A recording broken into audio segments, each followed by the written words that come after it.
Today, the President of the United States got a much welcome boost to his campaign efforts in the state of Ohio. Now, the President was in Ohio stumping hard for that swing state. However, Ohio is the holy grail of undecided voters in the swing states.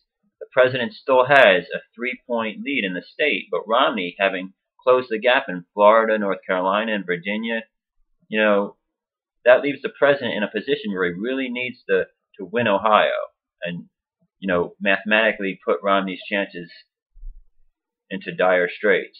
So what happens today? You had the boss, Bruce Springsteen, make a campaign stop on behalf of the President in Ohio. And who did he bring along with him? Who introduced the boss?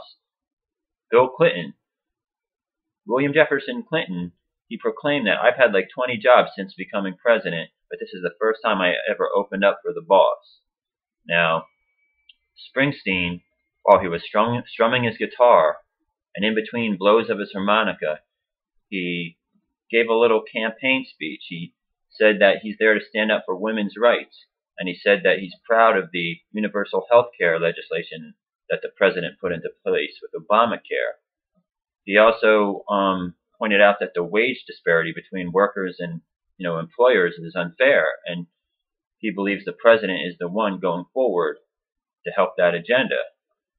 And a great show was put on for the crowd.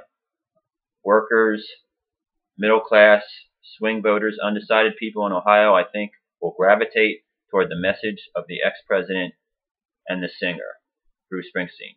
Now, I live in New Jersey, and the governor, Chris Christie, a Republican, is a huge boss fan. Unfortunately for him, the boss, Springsteen, asked the governor, please don't play my music at your campaign rallies, because he's not into the GOP agenda, as widely has been reported. Now, another interesting piece of news that came out of the campaign today was an ad put out by the Romney campaign.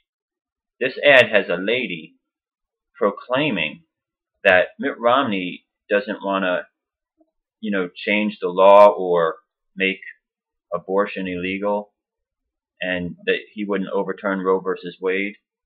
Well, what did the president do? He immediately rebutted that with a campaign ad that has that ad up in the corner. So the lady's talking while they show Mitt Romney just a few months earlier being asked by Anderson Cooper at the primary, would you support such legislation that would make Roe versus Wade illegal?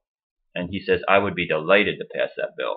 So the Etch-a-Sketch isn't going to work coming down the stretch. I think the president saved enough money that he could rebut all of the falsehoods and all the millions of dollars in, false ads that the Romney campaign is going to put out. So good job, President Clinton, Bruce Springsteen.